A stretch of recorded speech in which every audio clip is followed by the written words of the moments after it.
India में crypto currency की मुश्किल कम होती नहीं दिख रही है। प्रमुख क्रिप्टो एक्सचेंज CoinDCX पर 18 जुलाई को एक बड़ा साइबर अटैक हुआ। बताया जाता है कि इस हमले से करीब $4 करोड़ से ज़्यादा का नुकसान हुआ। कंपनी ने बताया कि ये साइबर हमला एक इंटरनल ऑपरेशनल वॉलेट तक सीमित रहा। इस हमले का यूज़र के फंड्स पर असर नहीं पड़ेगा। CoinDCX ने इस हमले की जांच शुरू कर दी है।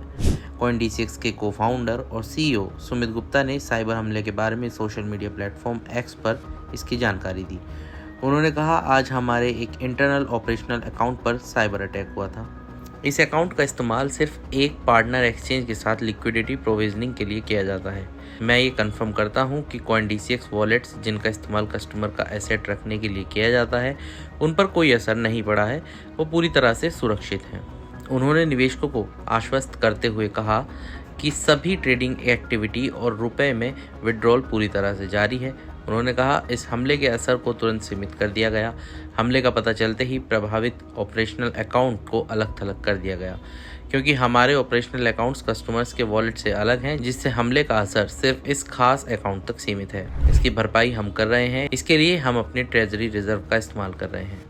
उन्होंने कहा, हमारे इंटरनल सिक्योरिटी और ऑपरेशनल टीम प्रमुख साइबर सिक्योरिटी एक्सपर्ट के साथ मिलकर मामले को देख रही है। इस मामले की जांच की जा रही है। हर तरह की कमजोरी को दूर करने और फंड के मूवमेंट का पता लगाने की भी कोशिश चल रही है। ये साइबर हमला वजीर एक्स पर हुए हमले के ठीक 1 साल बाद हुआ। वजीर एक्स पर 18 जुलाई 2024 को साइबर अटैक हुआ था, जिसमें $23.5 करोड़ का नुकसान हुआ था। CoinDCX ने कहा कि वो एसेट्स को ब्लॉक और रिकवर करने के लिए एक्सचेंज के पार्टनर के साथ मिलकर काम करेगा। इस हमले से डिजिटल एसेट्स की सिक्योरिटी को लेकर सवाल उठ रहे हैं। इंडिया में क्रिप्टो करेंसी के लिए किसी तरह के नियम और कानून नहीं है। इसका मतलब है कि सरकार और रेगुलेटर्स की तरफ से क्रिप्टो करेंसी के निवेशकों को किसी भी तरह की सुरक्षा हासिल नहीं है। किसी तरह के विवाद की स्थिति में शिकायतों का निपटारा कंज्यूमर प्रोटेक्शन कानून के तहत होता है। डेटा में सेंध या साइबर हमले की स्थिति में नुकसान होने पर कंज्यूमर प्रोटेक्शन कानून के तहत कार्रवाई होती है। इंडिया लो LLP के मैनेजिंग पार्टनर शिजू PV ने कहा, क्योंकि क्रिप्टो करेंसी इंडिया में किसी रेगुलेशन के तहत नहीं आती है, जिससे इन्वेस्टर्स के पास सिर्फ पहले से मौजूद कानूनों के तहत शिकायत करने का रास्ता है।